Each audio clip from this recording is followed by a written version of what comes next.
आज की इस वीडियो में हम डिस्कस करेंगे concept map of laws of motion.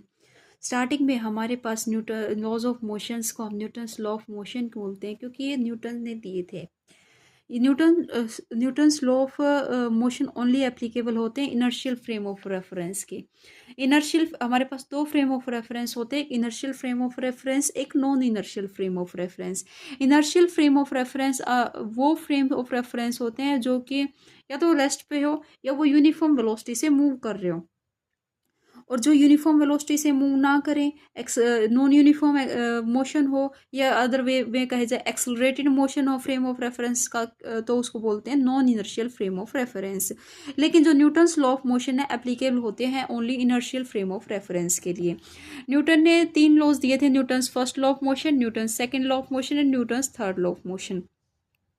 Newton's first law of motion क्या कहता था कि इफ कोई बॉडी रेस्ट पे हो तो रेस्ट पे रहेगी, कोई मोशन पे है तो वो यूनिफॉर्म मोशन में ही रहेगी। कंडीशन क्या थी, जब तक उस पर कोई एक्शनल अनबैलेंस्ड फोर्स नहीं लगाया जाता तब तक ऐसा होगा कि वो रेस्ट पे तो रेस्ट पे रहेगी और मोशन में तो मोशन में रहेगी। न्यूटन्स फर्स्ट लॉ क्या क्या डिफाइन कर रहा है, फोर्स को डिफाइन कर रहा है एंड इनर्शिया को डिफाइन कर रहा है। इनर्शिया मीन्स उसकी टेंडेंसी, अपने स्टेट में एग्जिस्ट रहने की उसकी टेंडेंसी को इनर्शिया बोला जाता है।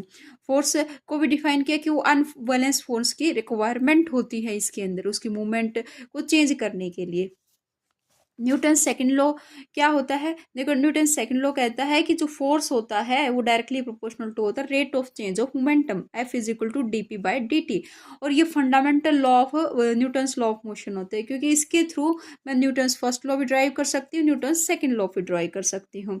Newton's third law of motion क्या कहता है, every action there is equal and opposite reaction. जैसे मैं इस पेंसिल के थ्रू मैं इस पेपर पे ऐसे फोर्स लगा रही हूँ, तो सेम फोर्स ये पेपर ये यहाँ जो सरफेस है ये इस पेंसिल पर लगा रहा है। तो every action there is equal and opposite reaction. Impulse क्या होता है, इम्पल्स से पहले मैं मोमेंटम का डिस्कशन कर लेती हूँ। मोमेंटम क्या होता है, मोमेंटम होता है product of mass into velocity. Momentum find out करना क्या करेंगे, मास का और उसकी वेलोसिटी का प्रोडक्ट कर देंगे। और मोमेंटम मेरी कैसी क्वांटिटी, एक वेक्टर क्वांटिटी होती है। Law of conservation of momentum क्या होता है, लॉ ऑफ कंजर्वेशन जब तक एक्सटर्नल फोर्स नहीं लगाया जाता, जब तक एक्सटर्नल फोर्स नहीं लगाया जाता तो जो मोमेंटम है, टोटल मोमेंटम है वो क्या रहता है, कांस्टेंट रहता है। जैसे हमें पता है F is equal to D P by D T, force नहीं लगाया, फोर्स मेरा जीरो हो गया, तो D P by D T is equal to zero. Time क्या है, तो हाँ जब ऐसा, जब पी को मैं टाइम के रिस्पेक्ट में डिफ्रेंशिएट कर रही हूँ मेरे को रिजल्ट जीरो मिल रहा है,